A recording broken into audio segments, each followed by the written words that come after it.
Groom Lake materialized out of the darkness like a fever dream of military precision. The testing facility sprawled across the desert floor in geometric patterns that spoke of unlimited budgets and zero accountability. Massive hangars lined the runway, their doors sealed against prying eyes and congressional oversight. But tonight, the usually isolated base was alive with activity. Transport aircraft sat wing-to-wing on the tarmac, their national markings representing a united nations of potential buyers.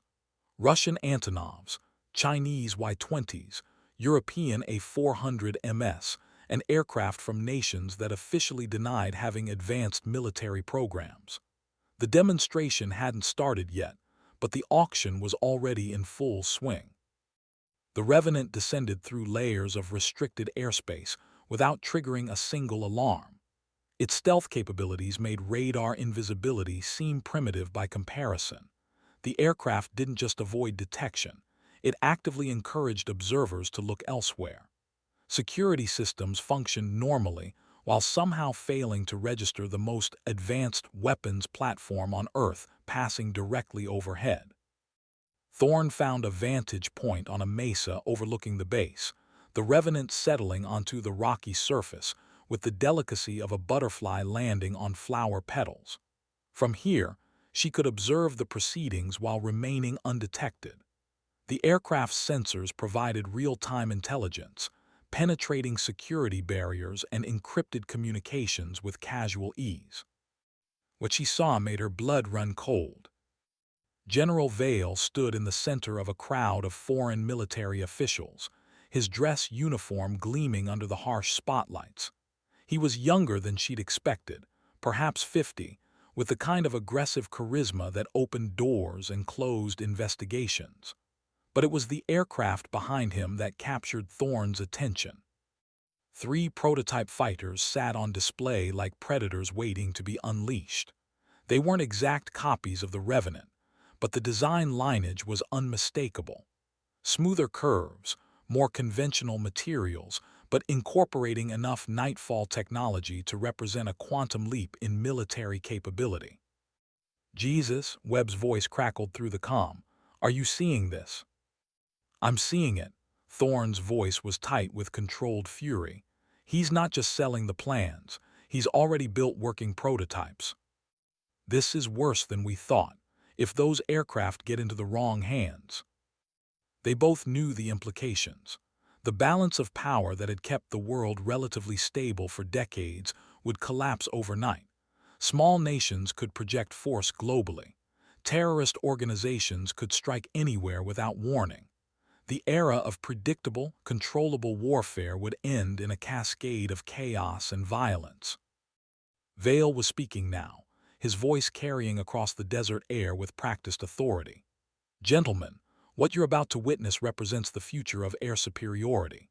These aircraft incorporate technology that makes current the first time anyone noticed Lieutenant Kestrel Phoenix, Thorne's tattoo." They laughed.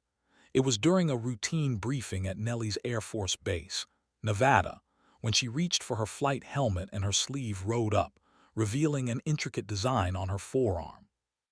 The symbol looked like something from a video game, a stylized phoenix rising from geometric flames, surrounded by angular wings that seemed to shimmer with an otherworldly quality. The other pilots snickered, making jokes about mall tattoo parlors and poor life choices. What they didn't know was that Colonel Marcus Webb, sitting in the back corner of the briefing room, had gone completely pale. His coffee cup trembled in his weathered hands as he stared at the ink on Thorne's arm. That symbol, he'd seen it before, 23 years ago, burned into his memory during the most classified operation of his career. An operation that officially never happened. Thorne caught the stares but kept her expression neutral. She'd learned long ago that being the only woman in most rooms meant enduring a constant undercurrent of judgment. At 28, she'd already proven herself in 2 deployments, flying A-10 Thunderbolt IIs over hostile territory with a precision that earned grudging respect from her male counterparts. But respect was fragile, and she knew better than to give them ammunition. "Nice artwork, Phoenix," called out Captain Jake Morrison from across the room, his voice dripping with mock admiration. "Did you get that at the same place you bought your confidence?" The room erupted in forced laughter. Thorne's jaw tightened almost imperceptibly, but she simply nodded and pulled her sleeve down. She'd heard worse. Colonel Webb stood abruptly, his chair scraping against the floor with a sound that cut through the chatter like a blade. The room fell silent. His eyes were locked on Thorne with an intensity that made her skin crawl. Not the usual predatory stare she'd grown accustomed to deflecting, but something else entirely. Something that looked almost like fear. "Lieutenant Thorne," Webb's voice was carefully controlled, but she caught the slight tremor. "A word, now." The other pilots exchanged glances, suddenly serious. Webb wasn't known for dramatic outbursts or mysterious summons. He was steady, predictable, the kind of commanding officer who ran briefings by the book and never deviated from protocol. As Thorne followed him out of the room, she caught Morrison whispering to his wingman, "What do you think that's about?" None of them could have imagined that a simple tattoo would unravel one of the military's most closely guarded secrets, or that the woman they'd been dismissing would soon be at the center of an operation that would test everything they thought they knew about loyalty, sacrifice, and the true meaning of serving something greater than yourself. Webb's office was a shrine to 3 decades of service. Campaign ribbons, commendation medals, and photographs of aircraft lined the walls like silent witnesses to countless missions. But Thorne's attention was drawn to a single framed picture on his desk, a black and white photograph of 5 pilots standing beside what looked like an experimental aircraft, its silhouette unlike anything she'd ever seen. "Close the door," Webb said, his voice barely above a whisper. When she complied, he moved to the window, gazing out at the flight line where F-35s and F-22s sat in perfect formation under the Nevada sun. "That tattoo, where did you get it?" The question caught her off guard. "Sir, This isn't about regulations, Lieutenant. This is about something else entirely." He turned to face her, and she was startled by the haunted look in his eyes. "I need you to tell me exactly where you got that design." Thorne hesitated. The truth was complicated, wrapped in memories she rarely shared with anyone. "My father designed it, sir, before he died." Webb's face went white. "Your father, what was his name?" "Captain Daniel Thorne. He was killed in a training accident when I was 7. The words came out flat, rehearsed from years of explaining her motivation for joining the Air Force. "I got the tattoo when I turned 18. It was the only thing he left me, a sketch in his flight logbook." Webb moved to his desk with the deliberate care of a man trying not to shatter. He pulled out a set of keys and unlocked the bottom drawer, withdrawing a manila folder marked with classification stamps that made Thorne's pulse quicken. Inside was a photograph, the same symbol from her arm, but this one was painted on the nose of an aircraft, so advanced it looked like it belonged in science fiction. "Project Nightfall," Webb said, his voice hollow. "Your father wasn't killed in a training accident, Lieutenant. He was murdered, and the people who killed him have been looking for this symbol ever since." The room seemed to tilt.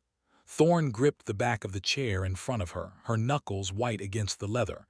"That's impossible. I have the official report." "The official report is a lie." Webb's words cut through her protests like shrapnel. "Your father was part of a black ops unit that developed technology 20 years ahead of anything in our current arsenal. When he tried to expose the corruption in the program, they eliminated him and buried the evidence so deep that even I thought it was gone forever." He gestured to her arm. "Until you walked into my briefing room wearing proof that Daniel Thorne's legacy is still alive." Thorne's world fractured. Everything she'd believed about her father, about her own identity, crumbled in the space between heartbeats. She sank into the chair, her mind reeling. "You knew him." "I was his wingman." Webb's voice carried the weight of decades-old guilt. "We flew together in the unit that never existed, using aircraft that were never built, on missions that never happened. Your father was the best pilot I ever served with, and when they killed him, I was too much of a coward to speak up." The silence stretched between them, heavy with unspoken truths. Outside, the sound of jet engines spooling up for afternoon training runs provided a soundtrack to revelation. Thorne stared at the photograph, seeing her father's handiwork in the precise lines of the Phoenix symbol. "What did this unit do?" she asked finally. Webb closed the folder, but the image was burned into both their minds. "We were the tip of the spear for operations that couldn't be traced back to the United States. Assassination missions, deep reconnaissance, strategic strikes that had to look like accidents or equipment failures. The aircraft we flew incorporated technology that still doesn't officially exist: active camouflage, quantum radar, propulsion systems that bent the laws of physics. In my father, he discovered that someone in the chain of command was selling our technology to hostile nations. When he tried to go through proper channels, he was told to stand down. When he persisted—" Webb's voice trailed off, but Thorne didn't need him to finish. She stood, packing to the window where she could see the endless expanse of desert beyond the base perimeter. The sky was the color of bleached bones, stretching toward mountains that shimmered in the heat like mirages. "Why are you telling me this now?" "Because they're back." Webb joined her at the window, his reflection ghost-like in the glass. "3 days ago, we intercepted communications suggesting that Project Nightfall's technology has resurfaced. Someone is building aircraft using your father's designs, and they're not on our side." Thorne turned to face him, seeing her own determination reflected in his weathered features. "What do you need me to do?" "I need you to help me finish what your father started.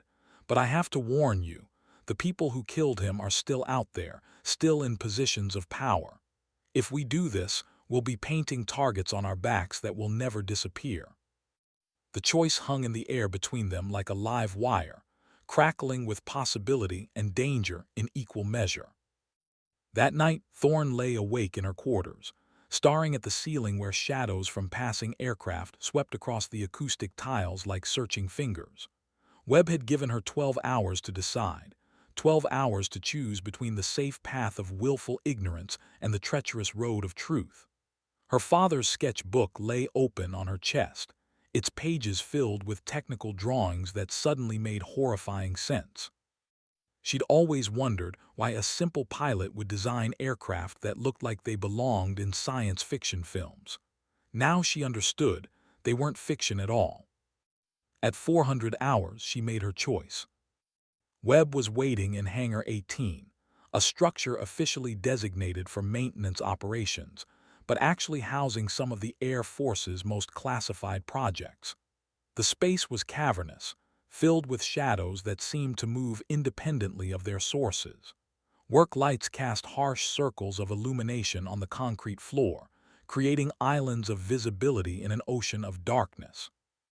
"I was hoping you'd come," Webb said, emerging from behind a canvas-covered shape that dominated the center of the hangar. "But I have to ask one more time, are you absolutely certain? Once we pull back this cover, there's no going back to your old life." Thorne nodded, her throat too tight for words. Webb grasped the corner of the canvas and pulled. The aircraft that emerged from beneath the covering defied every convention of aerodynamic design. Its hull was seamless obsidian that seemed to absorb light rather than reflect it, shaped like a teardrop that had been stretched and twisted by forces beyond human understanding. There were no visible engines, no traditional control surfaces, no weapons pylons or equipment pods. It simply existed, hovering 6 inches above the hangar floor without any apparent means of support. "The XF-47 Revenant," Webb whispered, his voice carrying the reverence usually reserved for prayer. "Your father's masterpiece. We've kept it hidden for over 2 decades, waiting for the day someone would need it again." Thorne circled the aircraft slowly, her engineer's mind trying to process what she was seeing. The surface wasn't just black. It was an absence of reflection so complete that it hurt to look at directly. As she moved, she caught glimpses of symbols etched into the hull, mathematical equations and geometric patterns that seem to shift when viewed peripherally. How does it fly? Honestly, we're not entirely sure. Your father incorporated technology that we still don't fully understand. Quantum field manipulation, zero-point energy extraction, consciousness-responsive flight controls. The aircraft doesn't just respond to pilot input, it reads neural patterns and translates intention into motion. Webb approached a section of the hull that looked identical to every other part, but when he placed his palm against it, a portal iris dilated open with a sound like silk being torn. Only pilots with specific neural patterns can interface with it. Your father programmed it to respond to his DNA signature and that of his descendants. The implications hit Thorne like a physical blow. Somehow he knew I'd be here. Your father was many things, but he wasn't prescient. I think he just hoped that if something happened to him, his family would have the tools to set things right. Webb gestured toward the opening. The cockpit is unlike anything you've ever seen. No traditional controls, no instrument panels. The aircraft communicates through direct neural interface. Thorne approached the portal, feeling a strange pull that seemed to originate from somewhere deeper than curiosity. The interior was visible now, a single seat surrounded by surfaces that pulsed with soft bioluminescent light. As she drew closer, the patterns began to shift, forming familiar shapes. Phoenix symbols, her father's signature. The aircraft is calling to you, Webb observed. I've never seen the patterns respond this strongly to anyone. Before she could second-guess herself, Thorne climbed through the portal. The moment her feet touched the deck, the entire aircraft shuddered. Not mechanically, but organically, like a sleeping creature stirring to wakefulness. The portal sealed behind her with a whisper, and suddenly she was alone with her father's ghost made manifest. The seat molded itself to her body as she settled into it, and immediately the bioluminescent patterns began racing across every surface. Images flashed through her mind, not her own memories, but someone else's. Flight sequences through impossible geometries, combat maneuvers that violated known physics, and through it all, the steady presence of her father's consciousness somehow preserved in the aircraft's quantum memory matrix. Hello, Kestrel. The voice wasn't audible, it formed directly in her thoughts, carrying the warmth and love she remembered from childhood bedtime stories. I've been waiting for you. Tears ran down her cheeks as 21 years of grief condensed into a single moment of connection. Dad. I can't stay long. The neural echo is fading with each activation, but I needed to tell you the truth about what happened and why you're the only one who can stop it from happening again. The aircraft's consciousness, her father's final gift, began downloading information directly into her mind. Technical specifications, mission parameters, target coordinates, and most importantly, the identity of the person who had ordered his death. A name that was still in a position to cause immeasurable damage. General Harrison Vale. He's planning to sell the Nightfall technology to the highest bidder next week. The demonstration is set for the Groom Lake testing range. You have to stop him. The connection was weakening, her father's voice becoming distant. The aircraft will teach you everything you need to know. Trust it, trust yourself, and remember, sometimes the greatest act of patriotism is refusing to follow orders. When Thorne emerged from the aircraft an hour later, Webb was waiting with coffee and an expression of profound concern. You were in there for 3 minutes, he said, but the aircraft's energy signature spiked off our monitoring equipment. What happened? I talked to my father. The words sounded insane even as she spoke them, but Webb's face showed only grim acceptance. He told me about General Vale. Webb's coffee cup shattered on the concrete floor. Harrison Vale? That's impossible. Vale was investigated after the project was shut down. He was cleared of all charges. He was cleared because he controlled the investigation. Thorne moved to the hangar's observation window, looking out at the pre-dawn darkness, where the first hint of sunrise was beginning to paint the eastern sky in shades of amber and rose. The demonstration is in 6 days. We have to stop it. We can't. Vale has Pentagon authorization and congressional oversight. Even if we could prove he's planning to sell classified technology, no one would believe us. The evidence died with your father. Thorne turned back to the Revenant, its obsidian surface now completely inert, looking more like modern sculpture than functional aircraft. Not all of it. The aircraft recorded everything, every mission, every conversation, every classified briefing. It's all stored in the quantum memory matrix, waiting for the right moment to be revealed. And how exactly do we access that information? The aircraft will only respond to you, and even then, only for short periods before the neural echoes fade completely. We don't extract the information, Thorne said, her voice carrying a new certainty that surprised even her. We take the aircraft to the demonstration and let it show the world what really happened to Project Nightfall. Webb stared at her as if she'd suggested flying to the moon. That's suicide. Vale will have security, air support, probably ground-to-air missiles. And even if we could somehow get close enough, flying an unauthorized aircraft into restricted airspace would be an act of treason. Only if we're caught. Thorne moved to the hangar's main console and began pulling up base security protocols. But the Revenant has active stealth capabilities that make it virtually invisible to radar. We could be right on top of them before they knew we were there. And then what? Even if we expose Vale's corruption, we'll be court-martialed for theft of classified materials, violation of restricted airspace, and probably a dozen other charges I haven't thought of yet. Thorne met his gaze steadily. My father died trying to do the right thing. I'm not going to let his sacrifice be meaningless. She gestured toward the aircraft. This isn't just about stopping Vale. It's about proving that some things are more important than following orders, more important than protecting careers or maintaining the status quo. Webb was quiet for a long moment, studying her face in the harsh fluorescent light.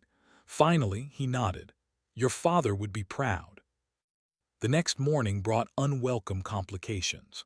Thorne arrived at the squadron ready room to find Captain Morrison and 3 other pilots huddled around a computer terminal, their faces grim. The conversation died as she approached, replaced by the kind of awkward silence that preceded bad news. Phoenix, Morrison said, his usual smugness replaced by something approaching sympathy. You need to see this. The screen displayed an official Air Force memorandum, stamped with classification markings and dated that morning. Thorne scanned the text quickly, her heart sinking with each line. Effective immediately, Lieutenant Kestrel Thorne was being transferred to a desk assignment pending a security review. All flight privileges suspended indefinitely. They're grounding you, Morrison said unnecessarily. Word is that someone upstairs thinks you might be a security risk. Thorne kept her expression neutral, but inside she was calculating rapidly. Vale was moving faster than expected, using his influence to neutralize potential threats before they could fully develop. The transfer orders were obviously bogus, a way to isolate her from aircraft and support personnel while maintaining plausible deniability. Any idea what triggered this? She asked, playing her part in the charade. Could be anything, offered Lieutenant Riley Santos, one of the few pilots who had always treated her with respect. Background check irregularities, financial issues, personal associations. They don't tell us grunts anything useful. Morrison leaned back in his chair, studying her with newfound interest. You know what's weird, though? The orders came down from Pentagon level. That's unusual for a simple security review. Thorne shrugged, projecting the kind of resigned frustration any pilot would feel at being grounded. Bureaucracy. Someone probably flagged my father's service record and decided to play it safe. Your father was military, Santos asked. Air Force pilot, killed in a training accident when I was a kid. The lie came easily now, polished by years of repetition. Maybe someone finally noticed that his file has some gaps in it. "That's rough," Morrison said, and for once his sympathy seemed genuine. "For what it's worth, Phoenix, you're a damn good stick. This will probably blow over in a few weeks." If only he knew how little time they had. Thorne gathered her gear from her locker, accepting condolences and offers of support from her squadron mates with appropriate grace. None of them suspected that she was about to embark on the most important mission of her career using an aircraft that officially didn't exist. That afternoon, she met Webb at a coffee shop in Las Vegas, 20 miles from the base. He looked older than she remembered, the weight of conspiracy and decades-old guilt aging him in real time. "Vale's moving faster than we anticipated," he said without preamble. "The transfer orders are just the beginning." "What else?" "I've been relieved of command pending an administrative review. My replacement takes over tomorrow morning." Webb stirred his coffee with mechanical precision. "Vale is systematically removing anyone who might have knowledge of Project Nightfall. By the end of the week, there won't be anyone left to oppose him." Thorne felt the walls closing in around them. "How much time do we have?" "The demonstration is in 4 days. Vale has moved it up from next week, probably because he knows we're onto him." Webb slid a manila envelope across the table. "Flight plans, security protocols, personnel assignments, everything you'll need to know about the Groom Lake operation." She opened the envelope carefully, scanning documents that should have been far above her clearance level. The demonstration was massive. Foreign military attachés, defense contractors, and high-ranking officials from a dozen nations. The kind of event that could reshape global power dynamics if the wrong technology fell into the wrong hands. He's not just selling to one buyer, she realized. This is an auction. Highest bidder takes all. The estimated value of Nightfall technology is somewhere north of $50 billion. Webb's voice was hollow. "Your father died to prevent this, and we're about to watch it happen anyway." "Not if I can help it." Thorne closed the envelope and met his eyes. "I'm going to need access to the hangar tonight. After that, you should disappear for a while. When this is over, they're going to look for anyone who might have helped me." "I'm not running away again. I did that once, and it cost your father his life." Webb's jaw was set with the kind of determination that had carried him through 30 years of military service. "If you're doing this, I'm going with you." "The Revenant is a single-seat aircraft. There's no room for passengers." "Then I'll provide support from the ground. Communications, intelligence, whatever you need." He reached across the table and grasped her hand. "Your father was my best friend, and I failed him when it mattered most. I won't make that mistake again." That night, Thorne made her way through the darkened corridors of Nellie's Air Force Base like a ghost haunting her former life. Her access card still worked. Apparently Vale's purge hadn't extended to base security systems yet, but she knew it was only a matter of time before someone noticed the discrepancies. Hangar 18 was exactly as they'd left it, the Revenant waiting in patient darkness like a predator preparing to hunt.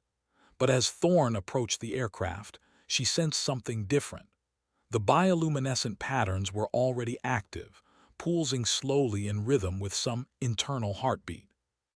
The aircraft was preparing itself. She placed her palm against the hull and felt the iris portal respond immediately, opening with barely a whisper of displaced air. Inside, the cockpit had reconfigured itself, displaying tactical information that hadn't been there during her first encounter. Flight paths, threat assessments, target priorities. The aircraft had been analyzing the mission parameters while she slept. "Are you ready?" Her father's voice was fainter now, already beginning to fade as the neural echoes degraded. "This will be our last conversation." "I'm ready." The words came out stronger than she felt. "But I need to know something. When you tried to expose Vale the first time, why didn't you take the aircraft? You could have used it to gather evidence, to force the truth into the open." "Because I was a coward. The admission carried decades of regret. I thought I could work within the system, use proper channels, follow protocol. By the time I realized that the system itself was corrupted, it was too late. The aircraft systems began their startup sequence, and Thorne felt the subtle shift as quantum fields aligned and zero-point energy cascaded through pathways that existed partially outside normal space-time. The sensation was unlike anything she'd experienced in conventional aircraft, not the brutal acceleration of chemical rockets or the steady thrust of jet engines, but something more fundamental. The Revenant didn't fly so much as it convinced the universe that it belonged somewhere else. The aircraft will guide you, her father continued, his presence growing fainter with each word. Trust it and trust yourself. Remember that courage isn't the absence of fear, it's doing what's right despite being afraid. The connection faded to silence, leaving Thorne alone with the weight of 20 years of vengeance and the tools to finally balance the scales. She settled deeper into the pilot's seat, feeling the aircraft's neural interface synchronize with her brainwave patterns. Information flowed both ways, her intentions becoming the aircraft's commands, while its vast knowledge base became accessible to her consciousness. The Revenant rose from the hangar floor without sound or vibration, passing through the closed doors as if they were merely suggestions rather than solid barriers. Thorne's rational mind recoiled at the impossibility, but the aircraft's consciousness provided gentle reassurance. Quantum tunneling, probability manipulation. The boundaries between possible and impossible became meaningless when you had access to the fundamental code of reality. Las Vegas spread out below them like a circuit board made of light, the strip's neon excess a garish counterpoint to the desert's ancient silence. At 30,000 feet, the Revenant was invisible to radar, satellites, and visual observation, a ghost haunting the edge of space. "Phoenix to Raven," Thorne whispered into her throat mic, using the call signs she and Webb had established. "Package is airborne.